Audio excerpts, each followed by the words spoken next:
YouTube people.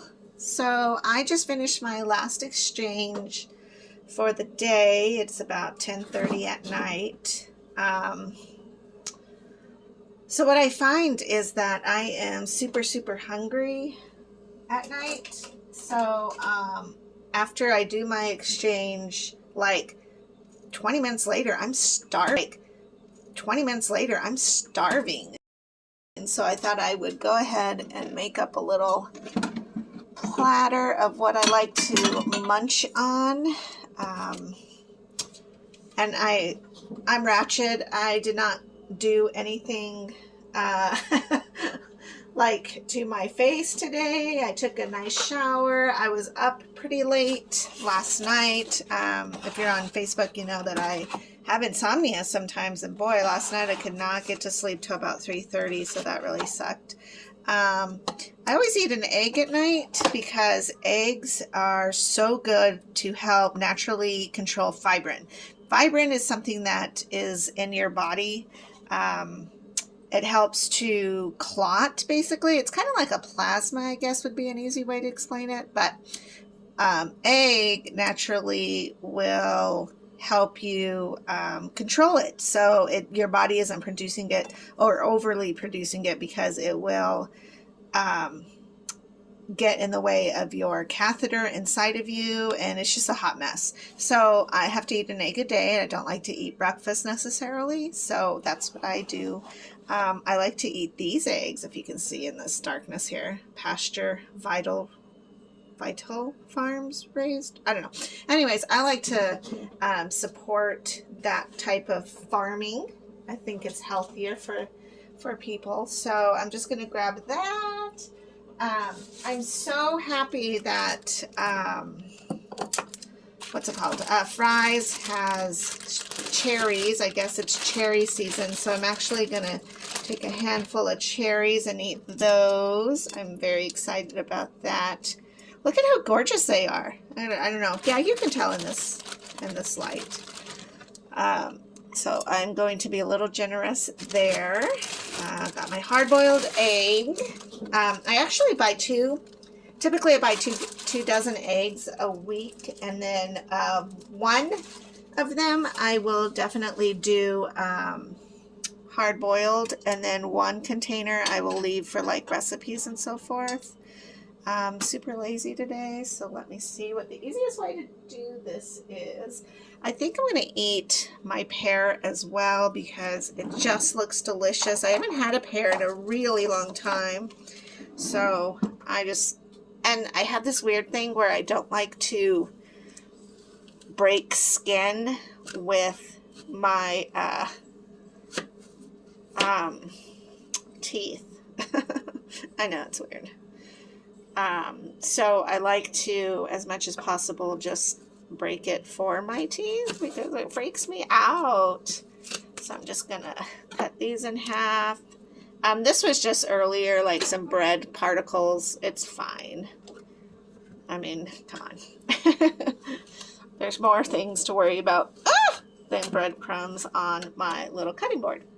So there's that. And then, let's see, I did eat cheese earlier today on a beautiful, I had some leftover steak, and so I cut that up and sauteed it with a little bit of potatoes, and then I did have a little cheese with that, so I don't think I'll have cheese tonight. I think this is going to be it. This is going to be my little snacky poo. So, sounds good. I'm excited. Yeah, so I'm going to head off to bed because it's 11-ish, and or is it that late? Yeah, it's about, well, it's 10:40. So I'm gonna go lay in bed, and that's what I do. I just eat my little nightly healthy snack, and I hit the bed, and then hopefully I can fall asleep by around 11 or 12, and then I'm good to go for tomorrow. I also worked out today, so my legs, man, I did squats, woo-wee, but it's all good because it keeps my body healthy. So I'll talk to you guys later. Have a great night. Hey, tell me what your favorite snacks are. That would be cool. All right. Good night.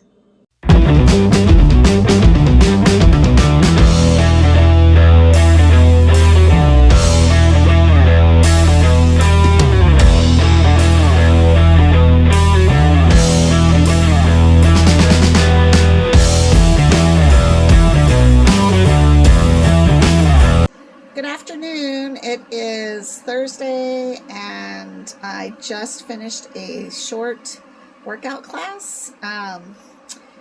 It's a toning class, so it was hard.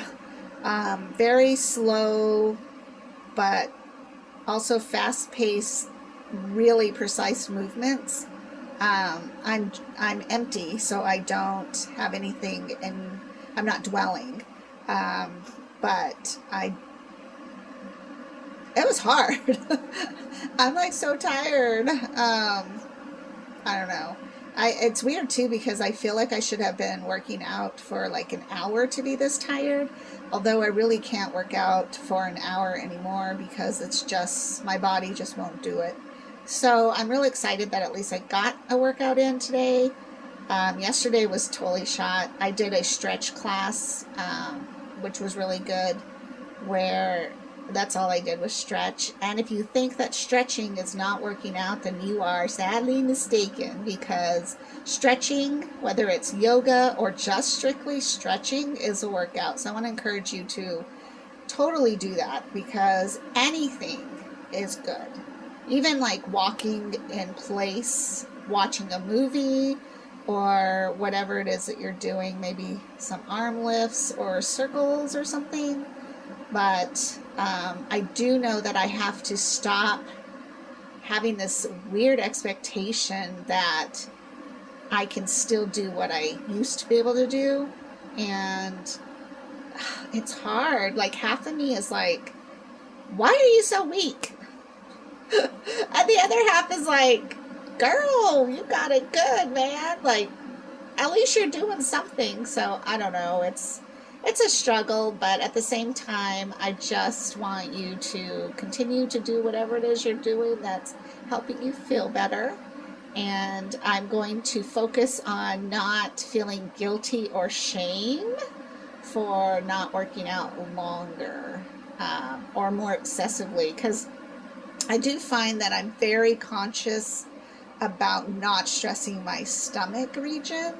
So I do core, but definitely not working towards a six-pack. I don't want to hurt myself. I don't want to strain my port area, and I don't want to rip anything. So I'm just taking it slowly. So it's still I don't know. I don't think I was an athlete, but I definitely have, like, what's it called? Endurance. I'm an endurance kind of person, so it's like I'm used to really pushing it for like an hour or two, or going to the gym for a couple classes, whatever it was. And now it's like a good 20 minutes is about all I can do. So, and now it's nap time, because that's my life. I tell people, if I don't answer my phone, it's because I'm either in the middle of an exchange or I'm taking a nap. And that's just who I am now. I'm perfectly fine with that. So I hope you have a good day, and I will touch base with you later. All right, bye-bye.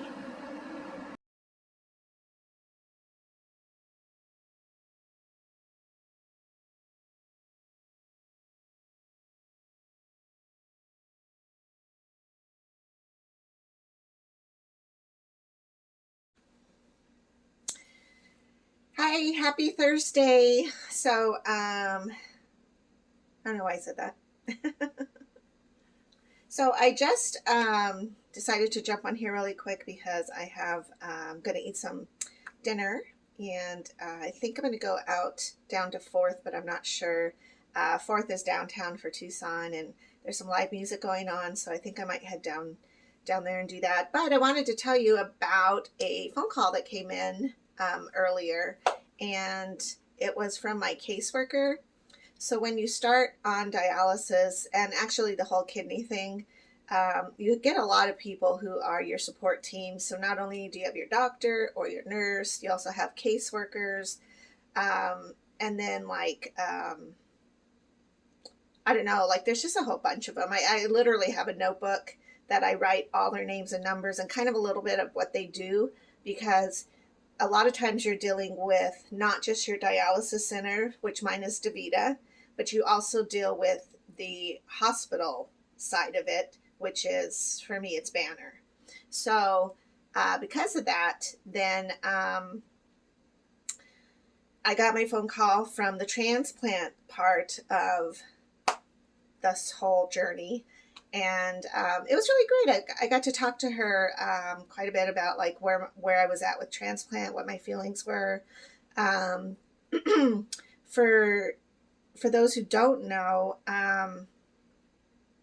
transplant is not just something that's easily passed out. Like they're not like, and thank God, because that, I feel like that would be barbaric, but they're not like, oh, I have a kidney here, bam, there you go.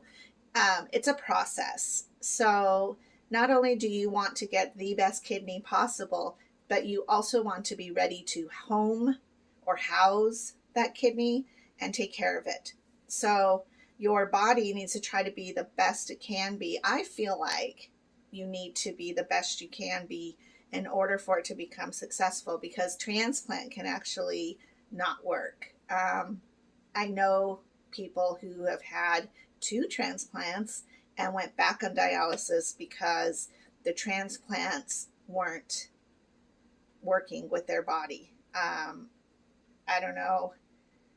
I'm not there yet, so I don't know what all of that has, like all the whys that happens, but I do know that it is a process to get there. There's certain things like, and still, like when you start on kidney failure, disease, renal, all of that, there's very important things that you have to start to change. And I know change is very hard for a lot of people, but it's very, very important because you have the opportunity to help save your own life.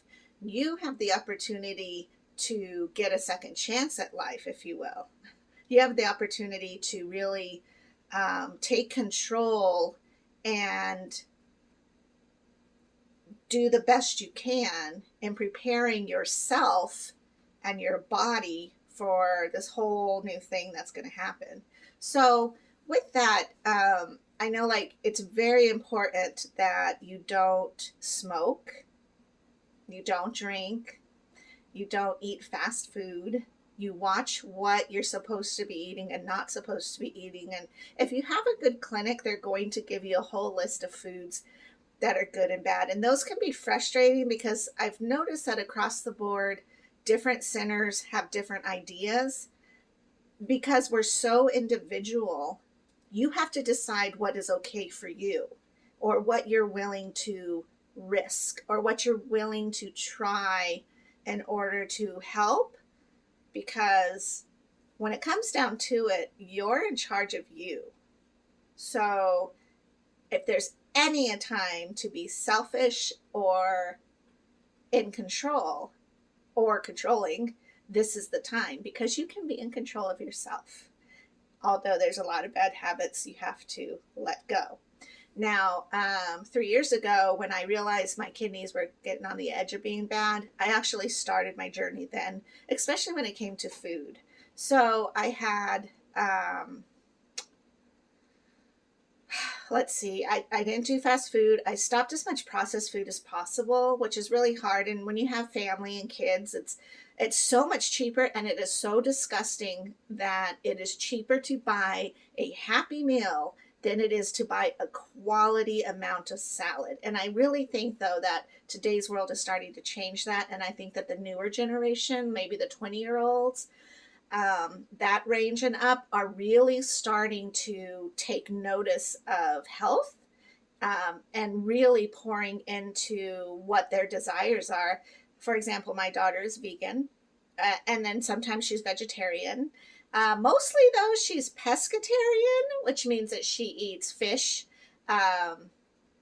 because vegetarian or vegan was really hard because of the eggs. Eggs is really in everything.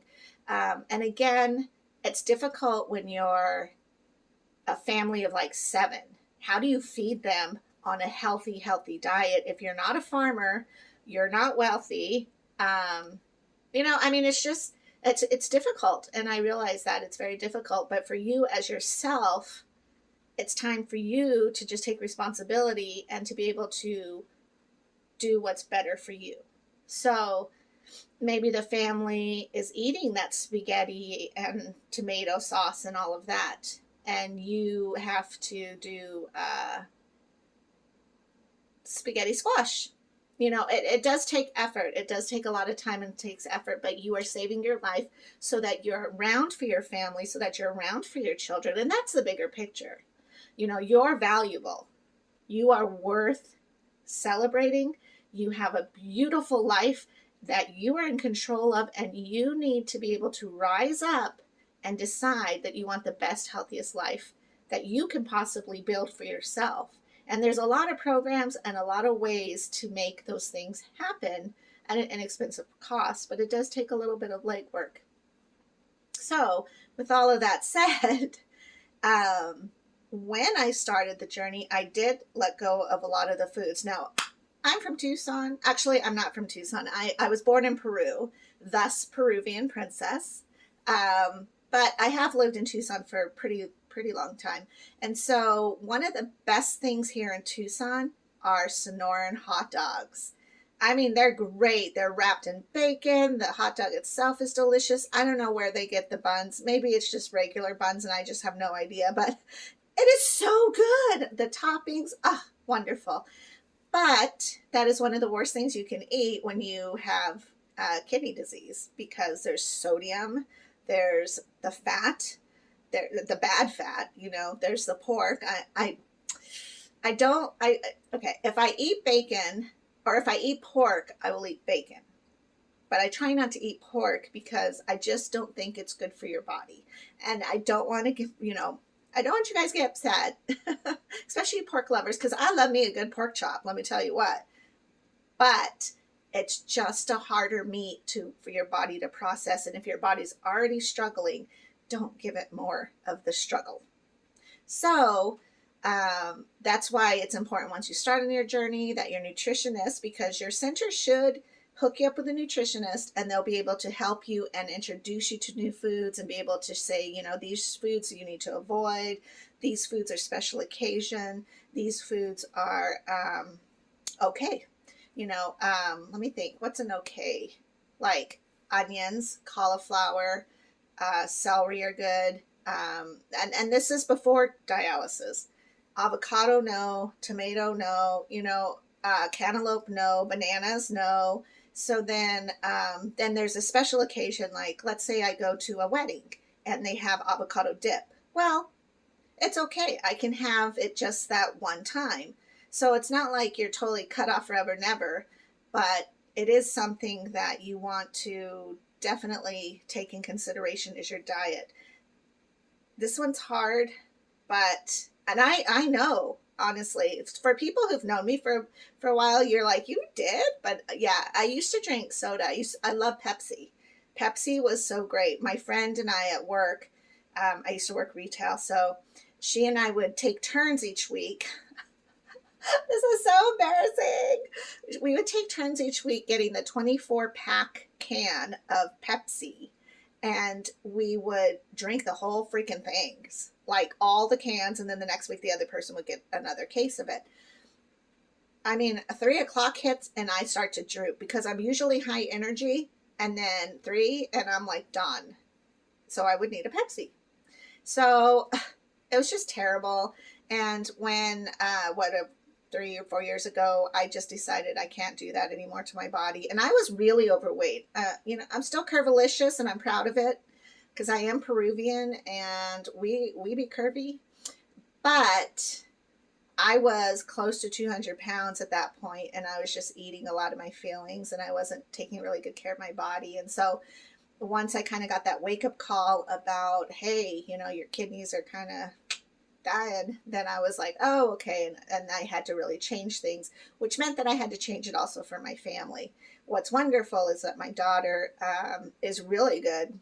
She was I admired how she had the strength and endurance to say no to certain foods and never made you feel bad for like if I cooked dinner and then she could eat one thing, she never made me feel bad like I made the wrong foods for her. She would just figure out what to eat within those foods.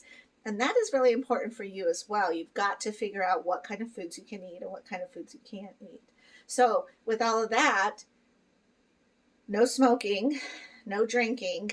And drinking is different a little bit because certainly no beers, because you're trying to watch the fluid overload when you're on dialysis. When you're not on dialysis, you're still watching fluid overload because you don't want to exhaust your kidneys from all the liquids that you're putting in. Is water important? Absolutely. Unfortunately, for those of you who do not like water, water is life.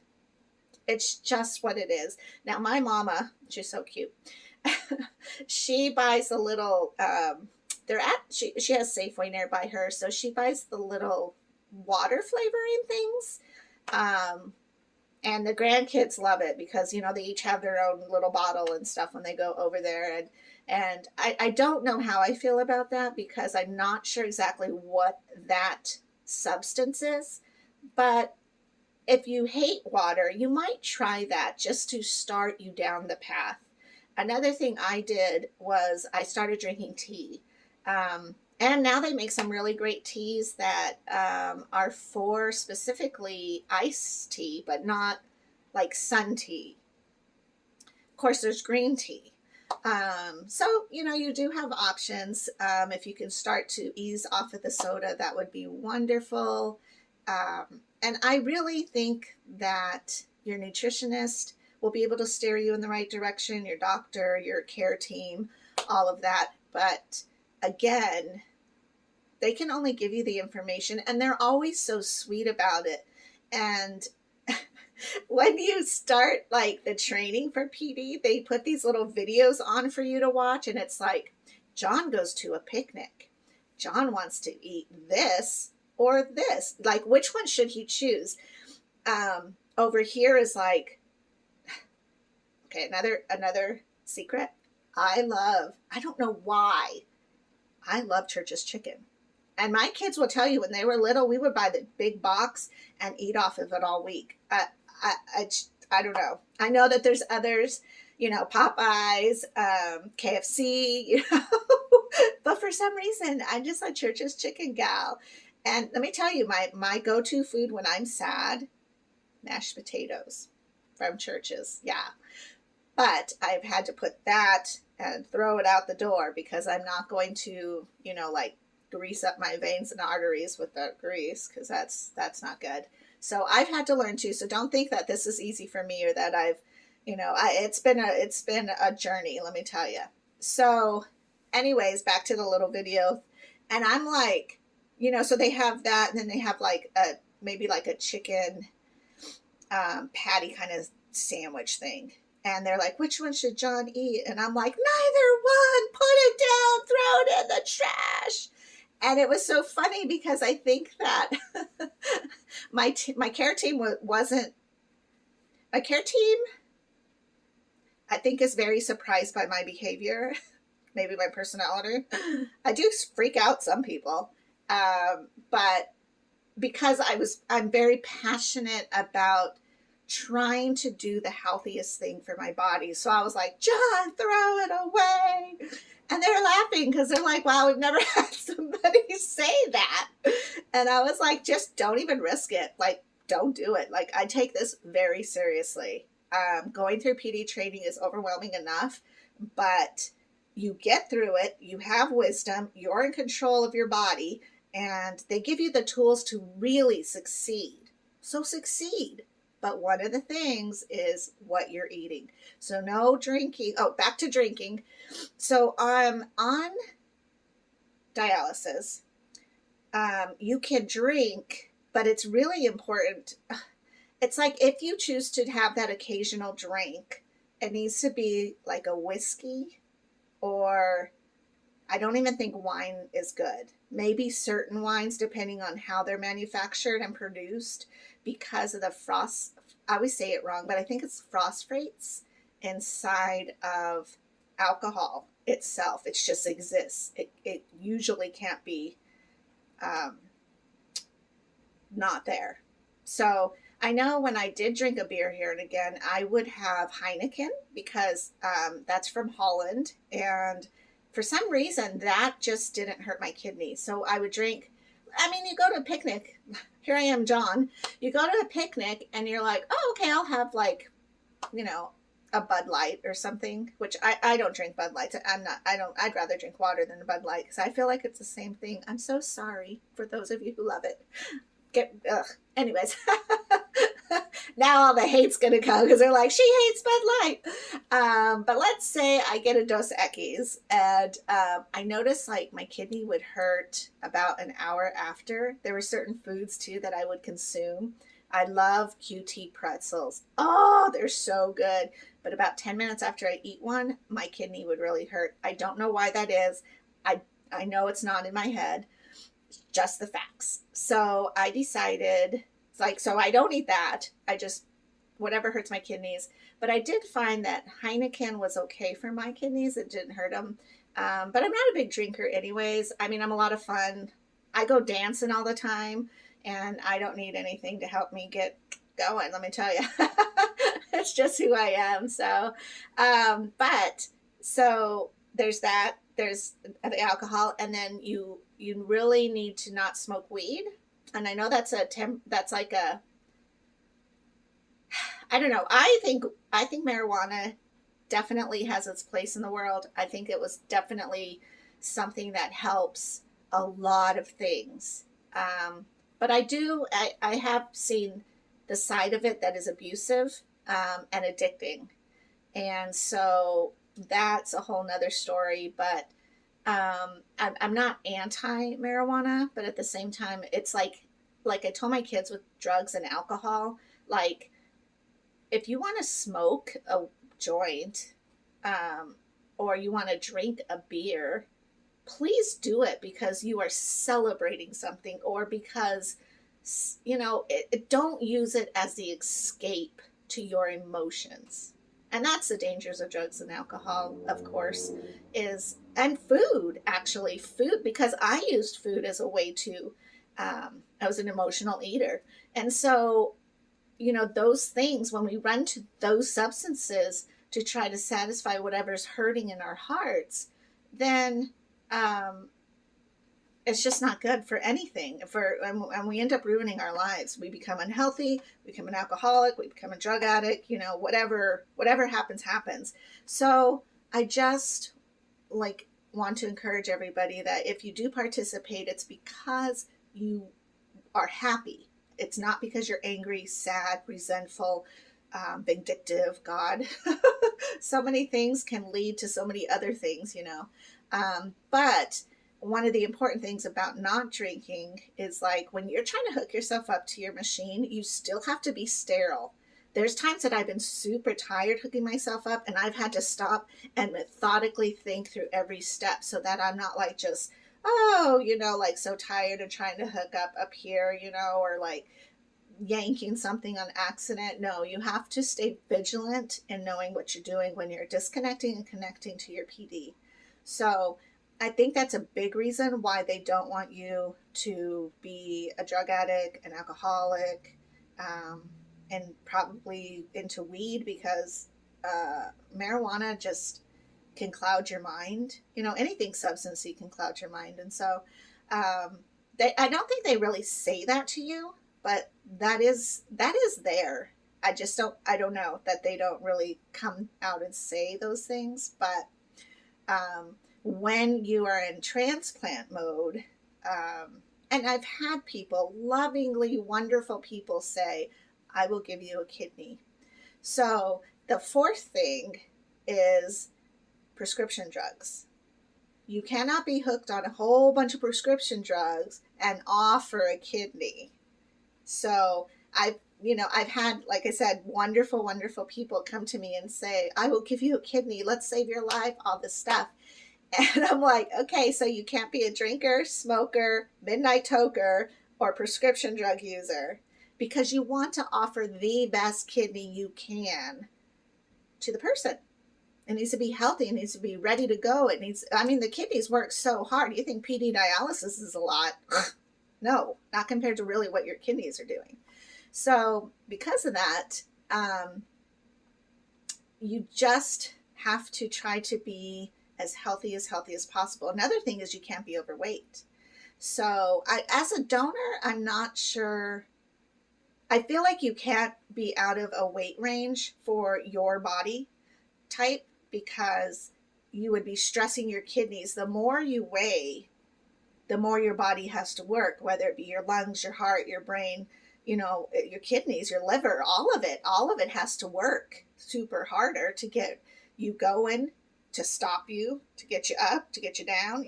It's just, so I'm not sure about that part, but I know as a recipient, you have to have a BMI of a certain range, which I fall into, which is great. I have several testing I have to do. I have to get a mammogram, a pap smear, colon testing, whatever that thing, that sounds horrific, but I don't know, I'm scared. Breast exams, I'm screened for cancer, my heart is screened. My brain is screened because I actually had a brain aneurysm, so I'm not sure if that's just a natural thing that they screen you for, or if that's something that they're doing for me to make sure that, everything's okay, which I need to get that checked anyways. So I did survive a brain aneurysm, and that's another story that I'll tell another time. But when I got my phone call today, she said that she wanted to start all these tests and to kind of, figure out where I was at emotionally with now doing PD dialysis for a good month. And I was just very honest with her, like I'm always trying to be very honest and real, as I was like, I love it. I love PD dialysis. I don't know what the big deal is with people. But again, I'm very scheduley. I'm pretty organized. I love how my life has changed into this. And I mean, like, I'm going to have to find some Facebook posts that I had before all of this, because I was a wreck. I was scared and I wasn't certain of what this all looked like. But now that I'm in it, I'm like, wow, this is great. Don't worry about it. It's going to be okay. There's still joy. There's still life. There's just so much you can still do.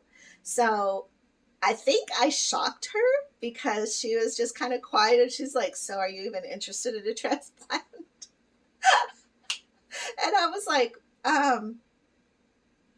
well, I don't want to die, but I also am not afraid to die. And I'm also okay dying having lived my life on PD dialysis. And I'm also okay dying having gotten a transplant. And I said, honestly, learning all of PD, I am so proud of me. Like, I am so proud that I not only learned it, but I'm excelling with it. And if you were to say right now, Susita, I have a kidney for you, I would probably say just give it to somebody else, because I am so happy right now with how it is. I don't know. Maybe PD is just the way for me. But we're going to go ahead and go testing, because she's like, as long as we get these things through, we can see if there's any hiccups.